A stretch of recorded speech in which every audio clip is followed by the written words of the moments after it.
ನಮಸ್ಕಾರ ಫ್ರೆಂಡ್ಸ್, ನಾನು ಶ್ವೇತಾ ರಾಜೇಂದ್ರನ್ ಮಾತಾಡ್ತಾ ಇರೋದು ಲಕ್ಷ್ಮಿತಾ ರಾಯರ್ ಮಗಳು ಕನ್ನಡ ಯೂಟ್ಯೂಬ್ ಚಾನಲ್ಗೆ ತಮ್ಮೆಲ್ಲರಿಗೂ ಮುಂಜಾನೆಯ ಶುಭಾಶಯಗಳು. ಸ್ನೇಹಿತರೆ, ನಾನು ಇವತ್ತು ವಿಶೇಷವಾಗಿ ನಿಮಗೆ ಸೋಮವತಿ ಅಮಾವಾಸ್ಯೆ ಇರೋದ್ರಿಂದ ಸೋಮವತಿ ಅಮಾವಾಸ್ಯೆ ದಿನ ನಾವು ಮನೆಯಲ್ಲಿ ಮತ್ತು ದೇವಸ್ಥಾನದಲ್ಲಿ ಮಾಡಿಕೊಳ್ಬೇಕಾದ ಒಂದು ಪುಟ್ಟ ತಂತ್ರನ ನಾನು ನಿಮಗೆ ತಿಳಿಸ್ಕೊಡ್ತಾ ಇದ್ದೀನಿ. ಯಾಕಂದರೆ ಸ್ನೇಹಿತರೆ, ವಿಶೇಷವಾಗಿ ಸೋಮವತಿ ಅಮಾವಾಸ್ಯೆಯಲ್ಲಿ ನಾವು ವಿಶೇಷವಾಗಿ ಇಂಥ ಆಚರಣೆಗಳನ್ನು ನಾವು ಮಾಡಬೇಕಾಗುತ್ತೆ. ಯಾಕಂದರೆ ಸ್ನೇಹಿತರೆ, ವಿಶೇಷವಾಗಿ ಸೋಮವಾರದ ಸಮಯದಲ್ಲಿ ಬಂದಿರುವಂಥ ಸೋಮಾವತಿ ಅಮಾವಾಸ್ಯೆ ಎಂದು ಮಾಡುವ ಆಚರಣೆಗಳು ಪೂರ್ವಜರನ್ನು ಮೆಚ್ಚಿಸುತ್ತದೆ ಮತ್ತು ಅದು ಜೀವನದಲ್ಲಿ ಸಂತೋಷವನ್ನು ತರುತ್ತದೆ ಎಂದು ನಂಬಲಾಗಿದೆ. ಸೋಮಾವತಿ ಅಮಾವಾಸ್ಯೆ ದಿನವನ್ನು ಪಿತೃಗಳು ಮತ್ತು ಶಿವನ ಆರಾಧನೆಗೆ ಮೀಸಲಿಡಲಾಗಿದೆ. ಈ ದಿನ ನಾವು ಸೂರ್ಯೋದಯಕ್ಕೆ ಮುನ್ನ ನದಿಯಲ್ಲಿ ಸ್ನಾನ ಮಾಡಿ ಆ ನಂತರ ಹಸಿ ಹಾಲಿಗೆ ಮೊಸರು ಮತ್ತು ಜೇನುತುಪ್ಪವನ್ನು ಬೆರೆಸಿ ಶಿವನಿಗೆ ಅಭಿಷೇಕವನ್ನು ಮಾಡಬೇಕಾಗುತ್ತೆ. ಮನೆಯಲ್ಲಿ ಮಾಡುವಂಥವ್ರು ಖಂಡಿತವಾಗ್ಲೂ ಇವತ್ತು ಸಂಜೆಯ ತನಕ ನಿಮಗೆ ಸಮಯ ಇರುತ್ತೆ. ನಿಮ್ಮ ಇಷ್ಟಾರ್ಥಗಳು ನೆರವೇರಬೇಕು ಅಂತ ಬಯಸುವಂಥವರು ವಿಶೇಷವಾಗಿ ಇವತ್ತಿನ ದಿನ ನೀವು ಈ ಪುಟ್ಟು ಅನುಷ್ಠಾನದ ಜೊತೆಯಾಗಿ ನೀವು ನಾನು ಹೇಳಿರುವಂಥ ಈ ಕೊನೆ ಪಕ್ಷ 3 ವಸ್ತುಗಳನ್ನಾದರೂ ಸೋಮಾವತಿ ಅಮಾವಾಸ್ಯೆ ಎಂದು ಶಿವ ಮತ್ತು ಪಾರ್ವತಿ ನೆಲೆಸಿರುವಂಥ ದೇವಸ್ಥಾನಗಳಿಗೆ ನೀವು ದಾನ ಕೊಡೋದ್ರಿಂದ ನಿಮ್ಮ ಇಚ್ಛಿತ ಕಾರ್ಯಗಳು, ಇಚ್ಛಿತ ಇಷ್ಟಾರ್ಥಗಳು ನೆರವೇರೋದಕ್ಕೆ ಸಹಾಯ ಮಾಡುತ್ತೆ. ಅಪಮೃತ್ಯು ದೋಷಗಳಿದ್ದರೆ ಹೋಗುತ್ತೆ. ಯಾರಿಗೆ ಮದುವೆ ಆಗಿಲ್ಲ ಅಂತ ಬಯಸ್ತಾ ಇದ್ದೀರೋ ಅವ್ರಿಗೆ ಅತಿ ಶೀಘ್ರದಲ್ಲಿ ಮದುವೆ ಆಗುತ್ತೆ. ಯಾರಿಗೆ ಸಂತಾನ ಬೇಕು ಅಂತ ಆಸೆ ಪಡ್ತಾ ಇದ್ದೀರೋ ಆ ಸಂತಾನಕ್ಕೆ ಖಂಡಿತವಾಗ್ಲೂ ಒಳ್ಳೆಯ ಸಂತಾನ ಆಗುತ್ತೆ. ಅಥವಾ ಯಾರಿಗೆ ತಾವು ಇಷ್ಟಪಡ್ತಿರೋಂಥ ಉದ್ಯೋಗ ಸಿಗಬೇಕು ಅಂತ ಬಯಸ್ತಾ ಇದ್ದೀರೋ ಆ ಉದ್ಯೋಗ ಸಿಗುತ್ತೆ.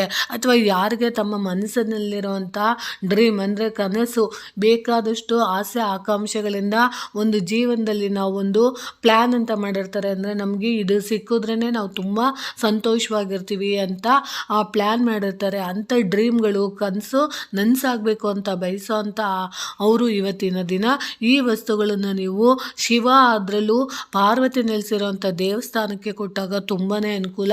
ನಿಮ್ಮ ಅನುಕೂಲ ಇದ್ದರೆ ಉಮಾಮಹೇಶ್ವರರು ಅಂದರೆ ಶಿವ ಮತ್ತು ಪಾರ್ವತಿ ನೆಲೆಸಿರುವಂಥ ವಿಶೇಷವಾದ ದೇವಸ್ಥಾನದಲ್ಲಿ ನೀವು ದಾನನ ಕೊಟ್ಟರೆ ತುಂಬಾ ಅನುಕೂಲ ಆಗುತ್ತೆ. ಸಾಧ್ಯವಾದರೆ ಅಂಥ ದೇವಸ್ಥಾನ ಇದ್ದರೆ ಅಲ್ಲೂ ಕೊಡಿ.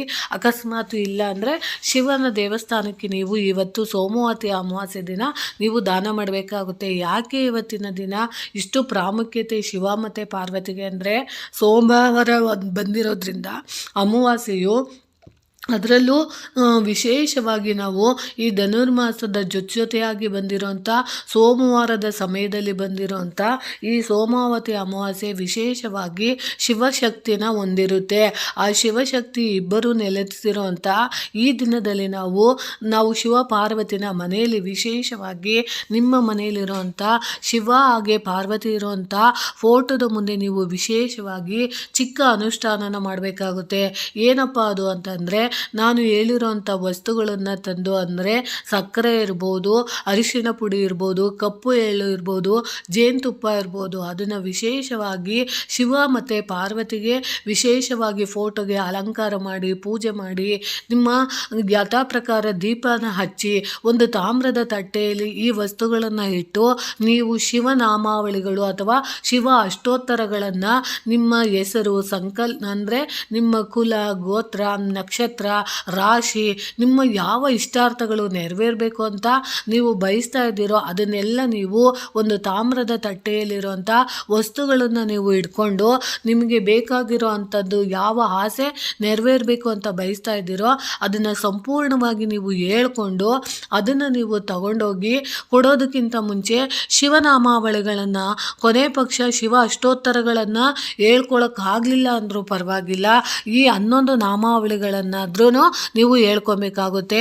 ಓಂ ವಾಸುದೇವಾಯ ನಮಃ, ಓಂ ಜ್ಯೇಷ್ಠಾಯ ನಮಃ, ಓಂ ಶ್ರೇಷ್ಠಾಯ ನಮಃ, ಓಂ ರುದ್ರಾಯ ನಮಃ, ಓಂ ಕಾಲಾಯ ನಮಃ, ಓಂ ಕಾಲ ವಿಕರ್ಣಾಯ ನಮಃ, ಓಂ ಬಾಲ ವಿಕರ್ಣಾಯ ನಮಃ, ಓಂ ಬಲಾಯ ನಮಃ, ಓಂ ಬಲ ಪ್ರಮಥನಾಯ ನಮಃ,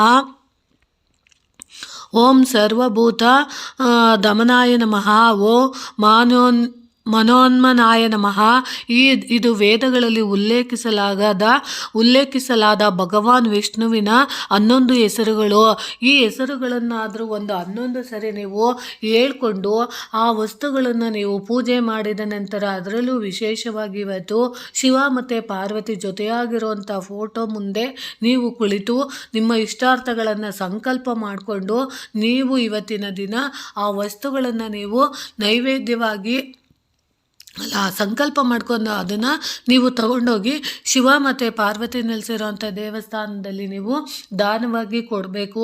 ಅದರಲ್ಲೂ ವಿಶೇಷವಾಗಿ ಇವತ್ತು ಸಂಜೆಯ ತನಕ ನಿಮಗೆ ಸಮಯ ಇರುತ್ತೆ. ಆ ಸಂಜೆಯ ಸಮಯದ ತನಕ ನೀವು ವಿಶೇಷವಾಗಿ ಇವತ್ತಿನ ದಿನ ಈ ವಸ್ತುಗಳನ್ನು ತಗೊಂಡೋಗಿ ಯಾಕೆ ಕೊಡಬೇಕು ಅಂದರೆ, ಕೆಲವೊಂದು ದಿನಗಳಲ್ಲಿ ನಾವು ನಮಗೆ ಗೊತ್ತಿಲ್ಲದಿದ್ದಂಗೆ ಯಾವುದೋ ಒಂದು ಗ್ರಹ ಬಾಧೆಗಳಿಂದ, ಶಾಪಗಳಿಂದ, ನಮಗೆ ಗೊತ್ತಿಲ್ಲದಲ್ಲೇ ಶಾಪ ಎನ್ನೋದು ಇರುತ್ತೆ.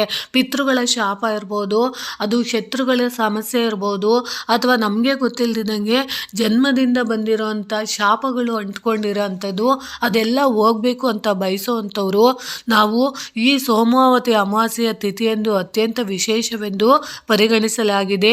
ಅದರಲ್ಲೂ ವಿಶೇಷವಾಗಿ ಈ ಸೋಮಾವತಿ ಅಮಾವಾಸ್ಯೆ ಅನ್ನೋದು ಪೂರ್ವಜರಿಗೆ ದರ್ಪಣ ಮತ್ತು ಪಿಂಡದಾನ ಮಾಡುವುದಕ್ಕೆ ಪುಣ್ಯ ಫಲ ಕೂಡ ಸಿಗುತ್ತದೆ. ಆದರೆ ಈ ಅಮಾವಾಸ್ಯೆಯ ಮಹತ್ವ ಏನು ಅಂದರೆ, ನಾವು ನಮ್ಮ ಮನೆಯಲ್ಲಿ ಗುರು ಹಿರಿಯರು ಹೋಗಿದ್ರೆ, ಅಂದರೆ ತಂದೆ ತಾಯಿಗಳು ಏನಾದರೂ ಹೋಗಿದ್ರೆ ಆ ಪಿಂಡ ಕಾರ್ಯಗಳನ್ನು ನಾವು ಸರಿಯಾಗಿ ಮಾಡದಿಲ್ಲದ್ರೆ, ಅಂದರೆ ಪಿತೃಪಕ್ಷ ಟೈಮಲ್ಲಿ ನಾವು ಸರಿಯಾಗಿ ಆ ವ್ಯವಸ್ಥೆನ ಮಾಡಿಲ್ದಿದ್ದಾಗ ಅದರಿಂದ ನಮಗೆ ಶಾಪಗಳು ಬಂದಿದ್ದರೆ, ಅಥವಾ ಅವರು ಜೀವಂತವಾಗಿರುವಾಗ ಅವರು ನಮಗೇನಾದರೂ ಶಾಪಗಳಾಕಿದ್ರೆ, ಮಾತಲ್ಲಿ ಮಾತು, ಜೀವನ ಅಂದಮೇಲೆ ಮಾತುಗಳು ಬರ್ತಾ ಇರುತ್ತೆ. ಆ ಮಾತುಗಳಿಂದ ಶಾಪಗಳೇನಾದರೂ ತಟ್ಟಿದರೆ ನಮ್ಮ ಮನೆಯಲ್ಲಿ ಶುಭ ಕಾರ್ಯಗಳು ನೆರವೇರ್ತಾ ಇರೋದಿಲ್ಲ. ಅಂತ ಶುಭ ಕಾರ್ಯಗಳು ನೆರವೇರಬೇಕು ಅಂತ ಬಯಸೋದಕ್ಕೆ ಇಂಥ ದಿನಗಳಲ್ಲಿ ನಾವು ಗುರು ಹಿರಿಯರ ಹೆಸರುಗಳಲ್ಲಿ ಅಥವಾ ನಮ್ಮ ಹೆಸರು ರಾಶಿ ನಕ್ಷತ್ರಗಳ ಮೂಲಕ ನಾವು ಈ ವಸ್ತುಗಳನ್ನು ದಾನ ಕೊಟ್ಟಾಗ ಆ ದೋಷಗಳೆಲ್ಲ ಹೋಗುತ್ತೆ. ಅದರಲ್ಲೂ ವಿಶೇಷವಾಗಿ ಪಿತೃದೇವತೆಗಳನ್ನು ನಾವು ಇವತ್ತಿನ ದಿನ ನಾವು ನೆನೆಸ್ಕೋಬೇಕಾಗುತ್ತೆ. ಅದರಲ್ಲೂ ವಿಶೇಷವಾಗಿ ಶಿವನ ದೇವಸ್ಥಾನದಕ್ಕೆ ಇವತ್ತು ನಿಮ್ಮ ಮನೆಯಲ್ಲಿರುವಂಥ ಶಿವಲಿಂಗಗಳೇನಾದರೂ ಇದ್ದರೆ ಅದರಲ್ಲೂ ವಿಶೇಷವಾಗಿ ಹಸಿ ಹಾಲು ಮತ್ತು ಮೊಸರು ಮತ್ತು ಜೇನುತುಪ್ಪನ ನೀವು ಸೇರಿಸಿ ಅಭಿಷೇಕ ಮಾಡೋವಂಥವ್ರು, ಶಿವಲಿಂಗಕ್ಕೆ ಅಭಿಷೇಕನ ಮಾಡಿ ತದನಂತರ ಪೂಜೆ ಎಲ್ಲ ಮಾಡಿ ತದನಂತರ ಈ ವಸ್ತುಗಳನ್ನು ನೀವು ತಗೊಂಡೋಗಿ ದಾನ ಕೊಟ್ಟಿದ್ದೆ ಆದರೆ ಸಕಲ ಇಷ್ಟಾರ್ಥಗಳು ನೆರವೇರುತ್ತೆ. ಅಕಸ್ಮಾತ್ ನಿಮಗೆ ಅಭಿಷೇಕ ಮಾಡೋಕ್ಕೆ ಸಮಯ ಇಲ್ಲ ಅನ್ನೋರು ಇವತ್ತಿನ ದಿನ ಶಿವನಿಗೆ ನೀವು ಹಸಿ ಹಾಲನ್ನು ನೈವೇದ್ಯವಾಗಿ ಇಡ್ಬೋದು, ಜೇನುತುಪ್ಪನ ನೀವು ನೈವೇದ್ಯವಾಗಿ ಇಡ್ಬೋದು, ಮೊಸರನ್ನ ನೀವು ನೈವೇದ್ಯವಾಗಿ ಶಿವನಿಗೆ ನೀವು ಇಡ್ಬೋದು. ಅದರಲ್ಲೂ ವಿಶೇಷವಾಗಿ ಇವತ್ತು ನೀವು ಶಿವ ಚಾಲೀಸ ಅಂತ ಬರುತ್ತೆ, ಶಿವನದು ಚಾಲೀಸ ಮಂತ್ರಗಳು ಬರುತ್ತೆ, ಅದನ್ನು ನೀವು ಇವತ್ತು ಪಠನೆ ಮಾಡೋದ್ರಿಂದ ಮನೆಗಳಲ್ಲಿ, ನಮ್ಮ ಮನೆಯಲ್ಲಿರೋಂಥ ಎಷ್ಟೋ ದೋಷಗಳೆಲ್ಲ ಪರಿಹಾರ ಆಗುತ್ತೆ. ಅದರಲ್ಲೂ ವಿಶೇಷವಾಗಿ ನಾವು ಪೂರ್ವಜರ ಆತ್ಮಕ್ಕೆ ನಾವು ಶಾಂತಿ ಕೊಡಬೇಕು ಅಂತ ಇವತ್ತಿನ ದಿನ ವಿಶೇಷವಾಗಿ ಕೆಲವೊಂದು ಮನೆಗಳಲ್ಲಿ ಉಪವಾಸ ಕೂಡ ಇರ್ತಾರೆ. ಅಂಥವರು ಕೂಡ ಇವತ್ತಿನ ದಿನ ಇದನ್ನು ಆಚರಣೆ ಮಾಡ್ತಾರೆ. ಅದಕ್ಕೋಸ್ಕರ ನಾನು ನಿಮಗೆ ಏನು ಹೇಳೋದು ಅಂದರೆ, ವಿಶೇಷವಾಗಿ ಇವತ್ತಿನ ದಿನ ಯಾರು ದಾನ ದಾನನ ಮಾಡ್ತಾರೆ. ಅಂದರೆ ಇವತ್ತಿನ ದಿನ ನೀವು ದಾನ ಮಾಡಿದಂಥ ವಸ್ತುಗಳಿಗೆ ಅದರದೇ ಆದ ಶಕ್ತಿಗಳಿರುತ್ತೆ. ಅದರಲ್ಲೂ ಅನ್ನದಾನ ಮಾಡ್ಬೋದು.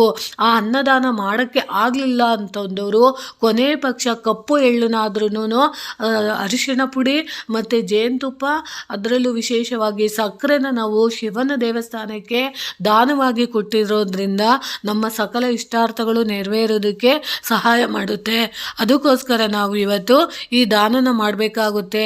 ಈ ದಾನನ ಮಾಡೋದ್ರಿಂದ ಪೂರ್ವಜರ ಮತ್ತು ಹಿರಿಯರ ಆಶೀರ್ವಾದದ ಜೊತೆಗೆ ನಮಗೆ ಶಿವನ ಅನುಗ್ರಹ ಕೂಡ ಸಿಗುತ್ತೆ. ಅದರಲ್ಲೂ ಇವತ್ತು ಬಡವರಿಗೆ ನೀವು ಏನಾದ್ರೂ ಅನ್ನದಾನನ ನೀವು ಮಾಡ್ತೀನಿ ಅಂತಂದರೆ, ಅಂದರೆ ನಿಮ್ಮ ತಂದೆ ತಾಯಿಗಳ ಹೆಸರಲ್ಲಿ ನೀವು ಅನ್ನದಾನನ ಮಾಡ್ತೀನಿ ಅಂತ ಅನ್ನೋರು ಯಾರಾದರೂ ಶಿವನ ದೇವಸ್ಥಾನದ ಮುಂದೆ ಇರುವಂಥ ಭಿಕ್ಷಕರಿಗೆ ನೀವು ಅನ್ನದ ಪೊಟ್ಟಣಗಳನ್ನು ಕಟ್ಟಿಸ್ಕೊಂಡೋಗಿ ನೀವು ಒಂದು 10 ಜನಕ್ಕೆ ಅನ್ನನ ದಾನ ಮಾಡೋದ್ರಿಂದ ತುಂಬಾ ಒಳ್ಳೆಯದಾಗುತ್ತೆ.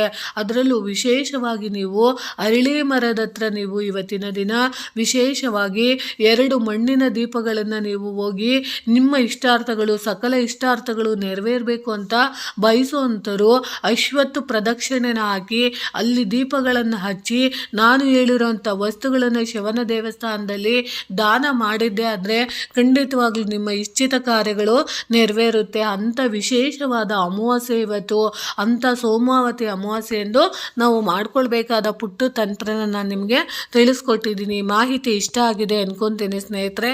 ಪ್ರೀತಿಯ ಧನ್ಯವಾದಗಳು ಸ್ನೇಹಿತರೆ.